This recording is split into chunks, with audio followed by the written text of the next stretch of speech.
Hello, welcome back to my channel.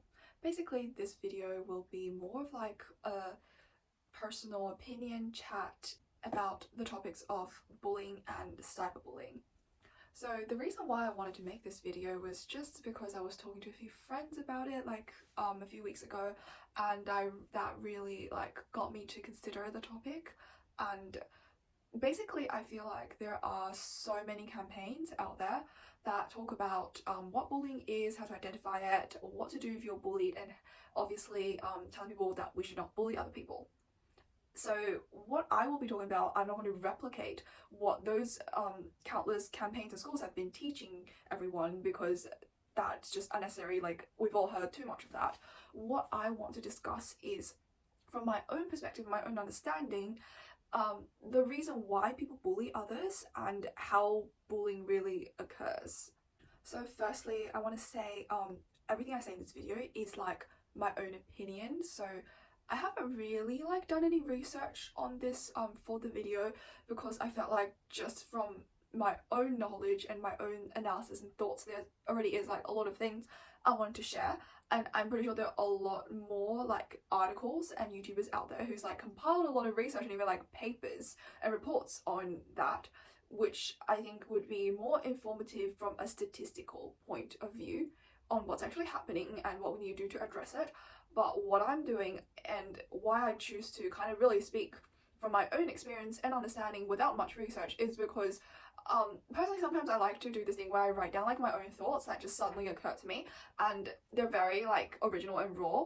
And then maybe a few months later I would read a book and then I come across some idea this author puts, which is literally almost identical to something I've thought of. So I felt like what I call not tainting your opinions with research. It is a really good way of developing your own unique perspective and understanding, and that is what I aim to share in this video. And also I've shared this idea in a previous video about Schopenhauer before, and how he said a lot of valuable thought is produced by your own reflection, not reading a lot of other people's opinion, and that does tend to diminish the originality of your idea. So without much research, I'm just going to share what I think, and hopefully it will sound original. So overall, firstly I want to say I'm going to be focusing on bullying in schools for two reasons. First reason is because obviously I think it occurs the majority of the time in schools. Obviously we know there's also workplace bullying, but given that I'm only in university, obviously I have no idea what workplace bullying looks like. Never been in a office workplace, so I do know more about school bullying from my personal experience and experience of the people I know, and also because it's the most prevalent form, so that is where the discussion will be focused on. So as a definition, so I have the National Centre Against Bullying, and it defines it as: bullying is an ongoing and deliberate misuse of power in relationships through repeated verbal, physical, and or social behaviour that intends to cause physical, social, and or psychological harm. It can involve an individual or group misusing their power or perceived power over one or more persons who feel unable to stop it from happening. While we have bullying in television and media, and that's usually depicted in a way where there's violence, actual violence happening, such as, you know, the classic American school example of stuffing someone face down in the bin, or sabotaging their locker. That is literally the most commonplace and classic examples of bullying that we see portrayed. But I think most of the time, from my own awareness and schooling experience at least, no one does this sort of violent stuff against you. And they're there's very legitimate reasons for this, because firstly, if you actually hold physical or verbal abuse at someone, obviously your school authorities can immediately identify that as bullying and you will be reprimanded.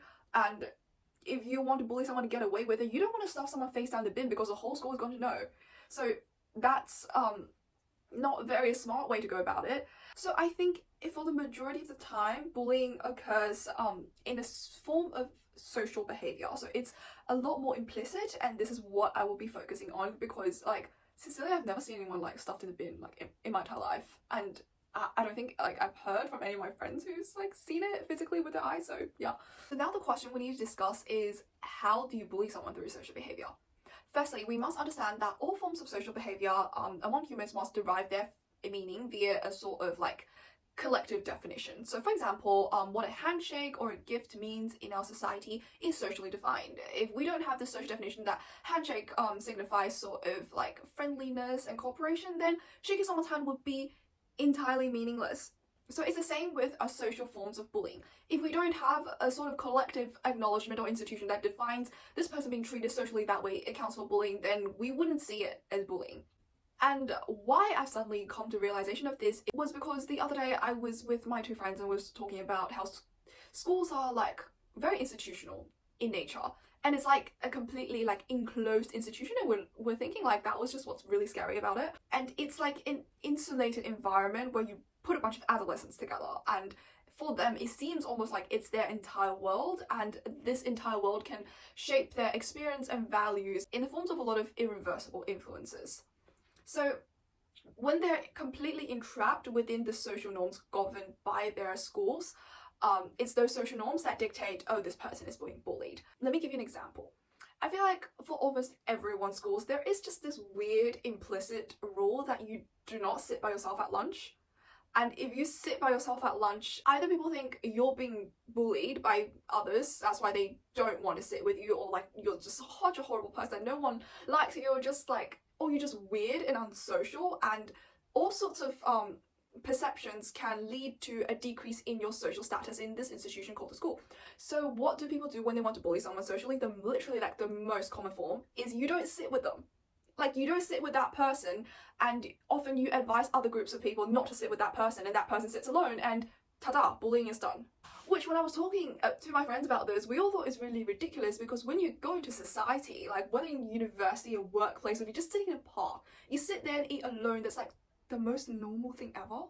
Like when you're in university, no one thinks, I don't want to eat lunch alone. Like literally no one cares. And this is what I mean by how institutions or environments collectively give meaning to behaviour. Like this sort of social behaviour wouldn't do much harm to the person sitting alone, or wouldn't constitute a form of bullying if it's in another environment besides a school. Like most of the time it's just fine, it's normal, no one cares if you sit alone. And also bullying can occur in another sort of form, which is rather common as well, but like definitely less common than just outright exclusion, and that is like subtle power abuse. So basically I have this friend who was telling me about her story in a boarding school, and in their boarding school they kind of like live in different houses, and each house has like 60 or so people. Every week or so they will have like 2 to 3 people on duty, where they have to like wheel this cart of snacks from whatever collective kitchen to their house, and that's like their week supply.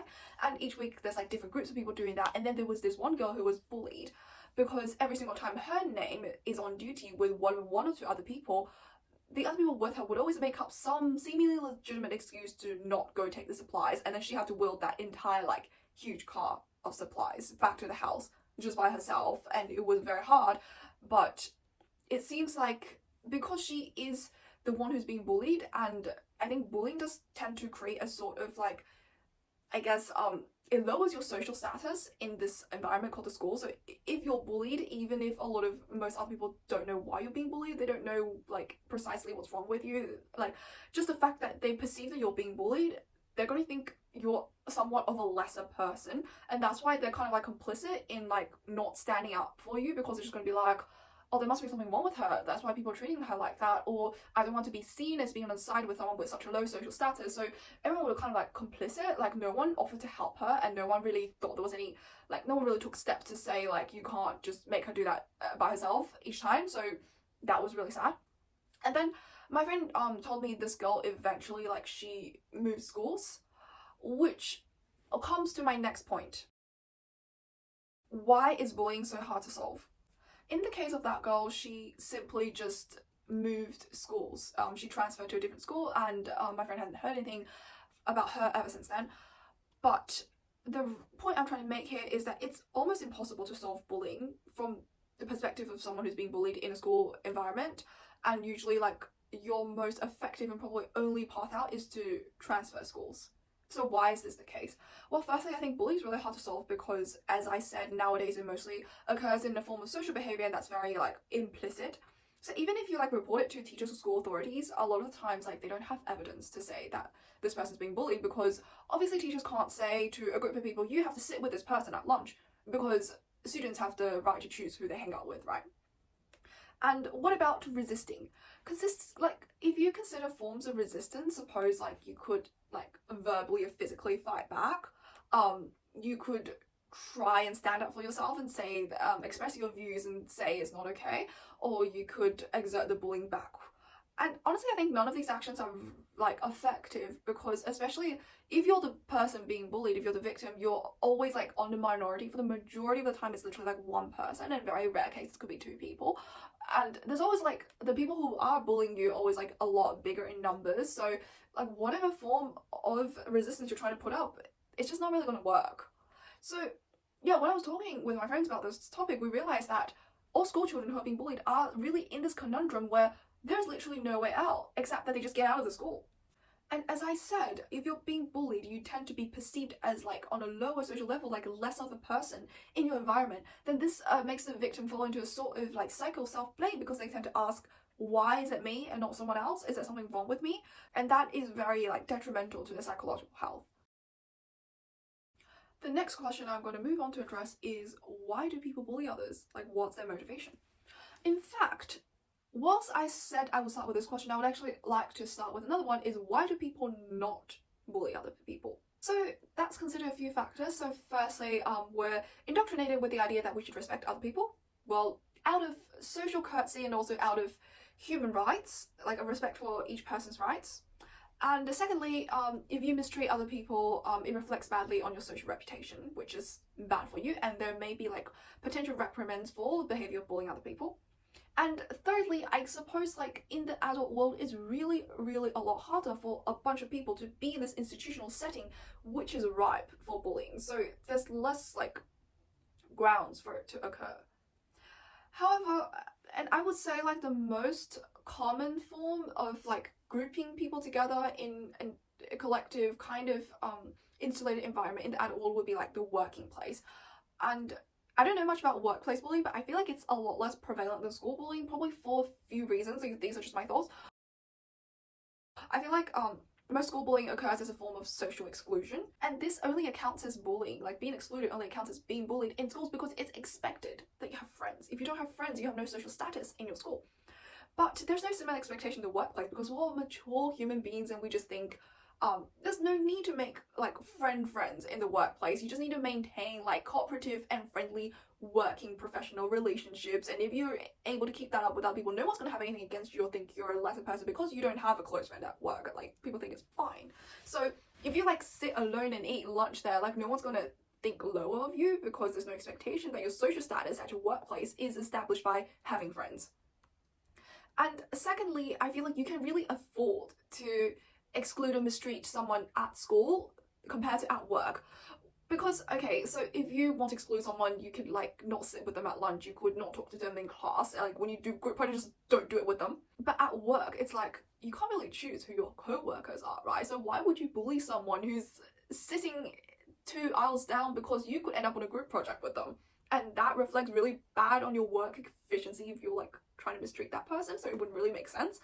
And also, I think like adults have a better understanding of, you know, how to defend their own rights when they recognize that they're being mistreated. While like adolescents tend to fall into like self-blame of, is it my problem that I'm being bullied, adults really like are better at recognizing, okay, that's not okay, I'm gonna like do something about it, I'm gonna like report to my supervisors about it. So now here's the question, what motivates school bullies? So I think for the majority of the human race, we do have this desire to be like better than other people, and being better than others can take place via various forms in life, such as being richer, being prettier, being more respected, having more power, or like finding the perfect job or the perfect spouse. However, in a school setting, the facets for competition are a lot more limited than when you step into society. So what happens is that there are a lot less ways for someone to feel superior. Let's just say, for example, either you get better grades or you excel in an extracurricular area, and that's how you feel like you're better. But if you don't do that, then the only other facet for you is to be like more popular, more socially successful in like friendship circle wise. And in order for you to elevate yourself in that aspect, it often requires for you to step down on others, because we all know when you talk about social superiority, it is definitely a hierarchy. For you to be up there, someone has to be down there. And that's why you need to put people down there so you can be up there. So for example, a lot of like film and media also portrays this, like it's like the gangster kids are seen as the cool kids at school, and this aura really fades once you graduate high school, because there's a lot of other ways for someone to be feel like they're socially superior besides picking fights and bullying people like gangsters.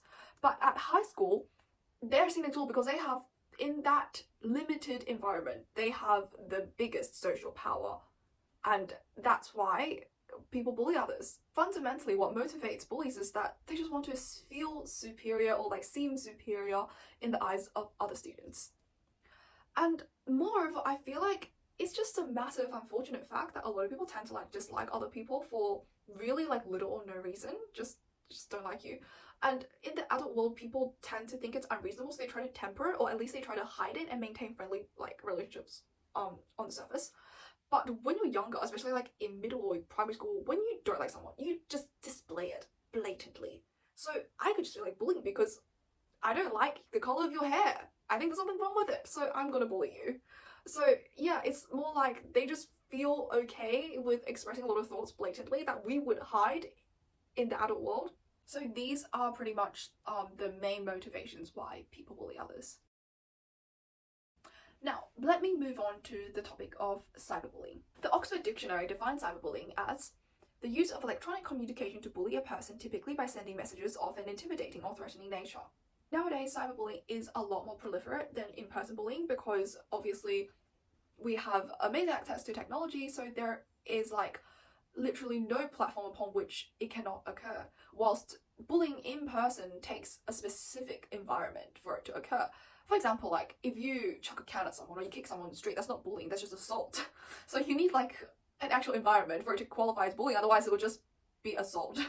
When I'm talking about cyberbullying, I will mainly be discussing bullying directed towards public personalities, because when you cyberbully like someone you know in real life, online, I will still qualify it just like a form of real life, either like social, school, workplace bullying, because you've literally just like moved the comments online. It's just like you know someone in real life but you just texted them. So let's talk about cyberbullying of public personalities. I believe when you bully some celebrity online, it's really driven by the fundamentally same motivation, which is the motivation to be superior. So when you're debasing someone online, and for the majority of the time, yes, this person is more famous, likely more attractive, and definitely like most of the time richer than you, the main motivation of these cyberbullies is to put forth an argument that goes like this. This famous person does not deserve all the wealth and prestige because of certain factors X, Y, and Z, and that's essentially demeaning the worth of this famous person. And some people might think, oh, I'm saying this because I just want to critique them.